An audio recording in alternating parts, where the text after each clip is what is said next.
All right, so we are in our third little series with hopefully many more to come with a variety of special guests. But again, we're just so fortunate to have Mrs. McConville here with us again. Please, we hope that you will catch some of our other postings for Table Talks. Maria kind of talks about her personal employment experience. And then she also talks about licensure, certification, and reciprocity. So this time we're going to kind of talk about employment advocacy, past, present, and future. So we also have Angie here, my partner in crime. And so Maria, so you and I have known each other for several years. We won't say how many of those are, but we look fabulous.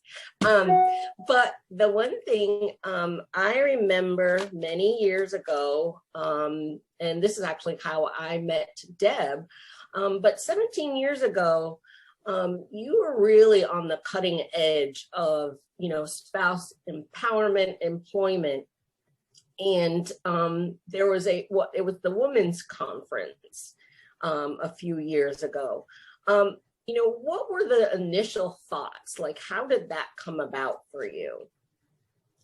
Wow, that's a really good question, Denise. I really think that that came about because I kept hearing spouses say things like, I'm just a spouse, or I'm just an FRG leader, I'm just a mother, or I'm just a whatever. And I thought, no, we're not just. We have great talents, skills, knowledge that we need to share and let everybody know that we are individuals in and amongst ourselves. We love our service members and we support them wholeheartedly, but we're not them and we're not appendages of them.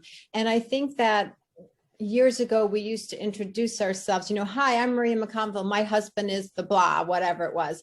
And that's what spouses got used to saying. And I said, why are we doing that? We all have our own identities. And so I really thought it was important to empower spouses to say, hey, I'm Maria McConville. I'm a mother of three. I'm a registered dietitian. I'm a whatever it is that makes us tick and makes us individuals.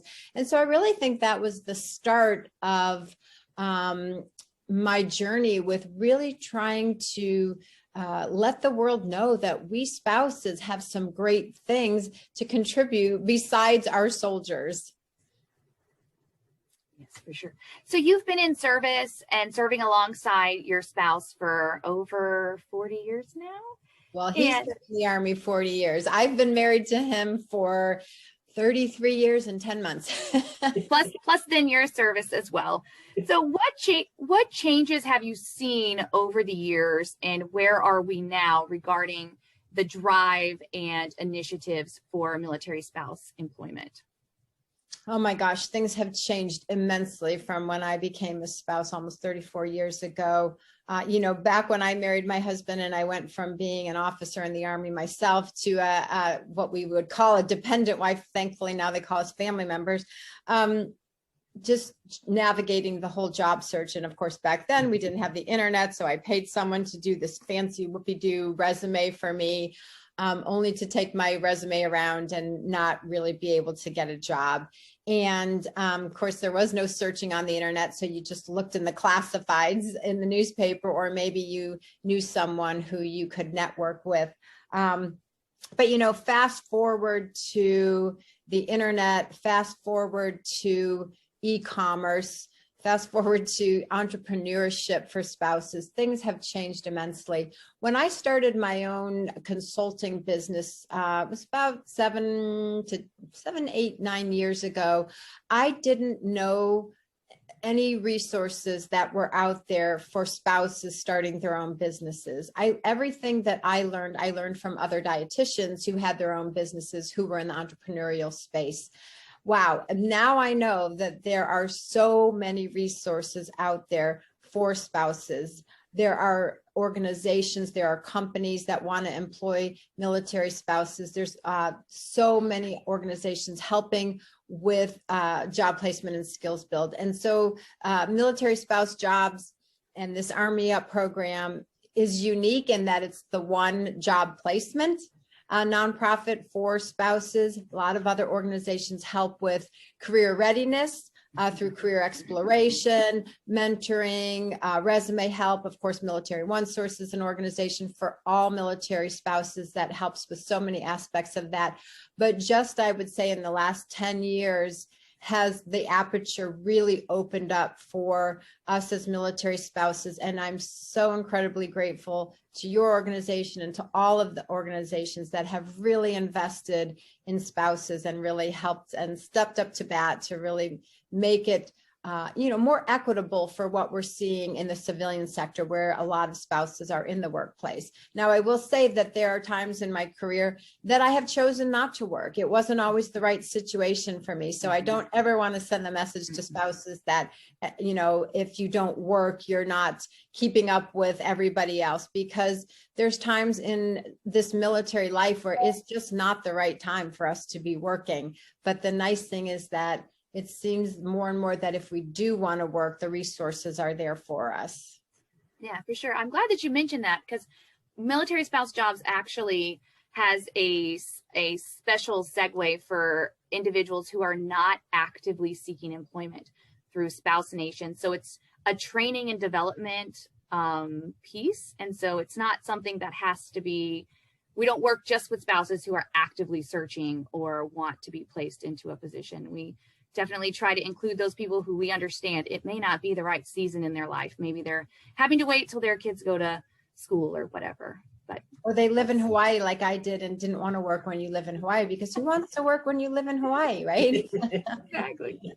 And I love that about military spouse jobs is the skills build, where maybe a spouse wants to change their career focus, but they don't necessarily have the education or the skills. And so that military spouse jobs has that platform, like you said, through Spouse Nation to help them build those skills. So that's really, really great.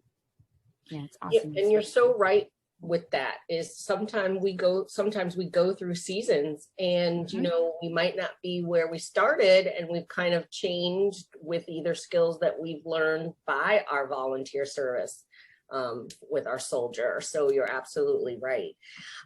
So Maria, if you could talk to employers maybe who are not as accepting still of hiring military spouses, what would you, say to them, or what would you hope to see, with some of our employers that, we're kind of still knocking on doors, to either have those opportunities for spouses?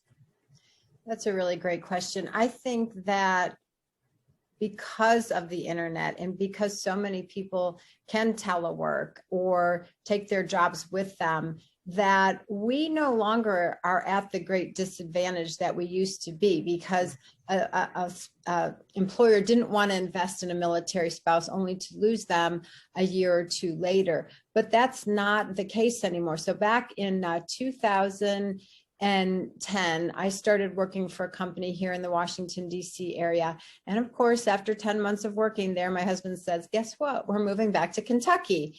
And it was a new position. And so I got my wits together and I went to my director and I said, I found out we're moving to Kentucky, but I would like to take my job with me and work from home. And they said, oh, we don't know about that. We're going to have to, go to the vice president and ask him.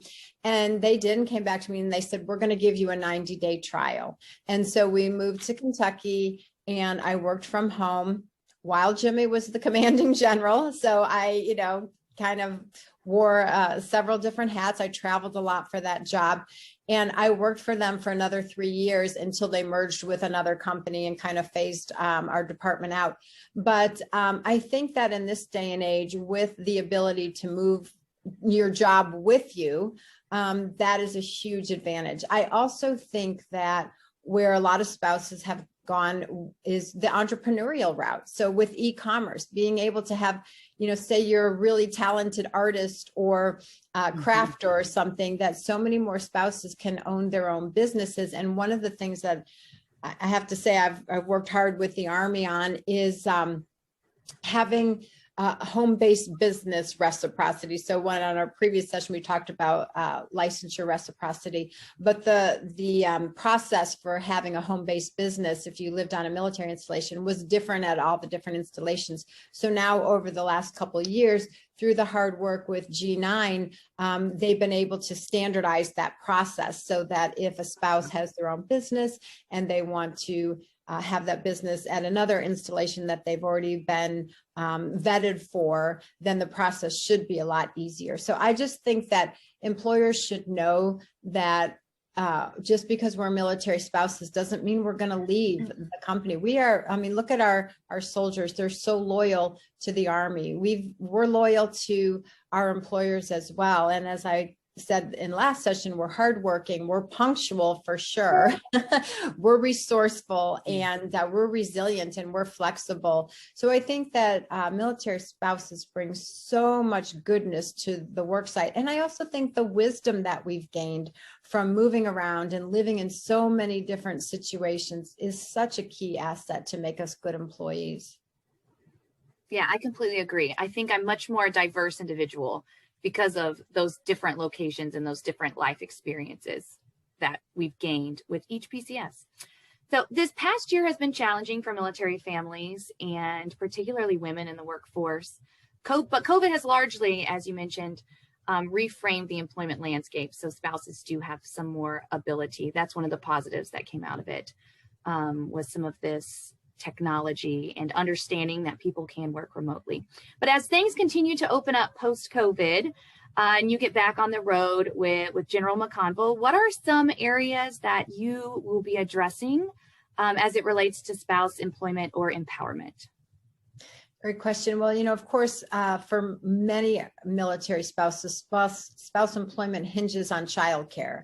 And so that was really one of the things that took a hit during COVID. Obviously, so many childcare centers closed down or had to close temporarily or reduce staff or reduce the number of children that they could take. So I think the big focus has to be on getting good and affordable childcare. I know that there's a pilot program that's being started. I don't have all the details for it, but I know that when Jimmy took over as chief of staff, childcare and spouse employment were 2 of his 5 top quality of life issues. So I think that childcare is definitely something that goes hand in hand with spouse employment. So that's probably the biggest challenge that I think that we have right now. But one of the things I do want to talk about is last week I had the opportunity to go down to Fort Belvoir, which is here in the DC area, and the USO down there opened up a co-working space for military spouses. So anybody in the area that wants to sign up and go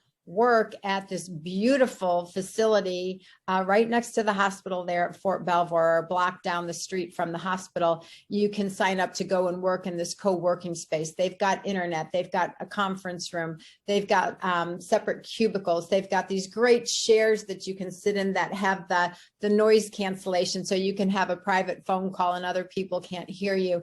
And they've really made it a super inviting environment for spouses who may not be able to work from home. You may have a partner who's working from home, or children who are at home, or a situation where you've got roommates and you may not be able to work from home. So this was the first. I know they're also opening one at Fort Campbell, the next co-working space.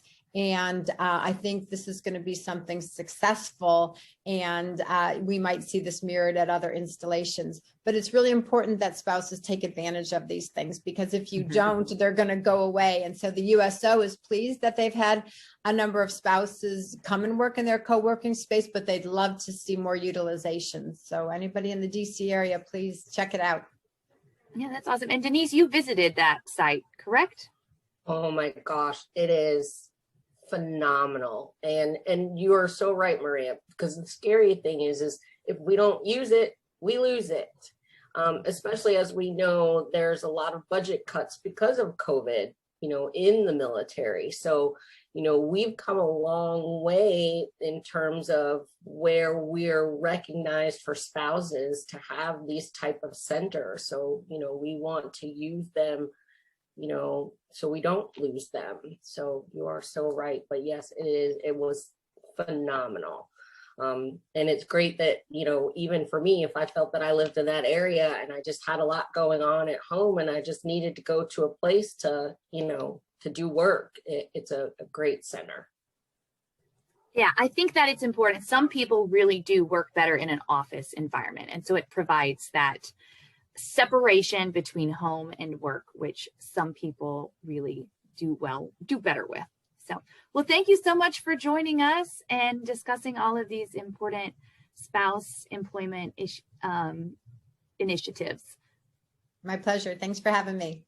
Thank you.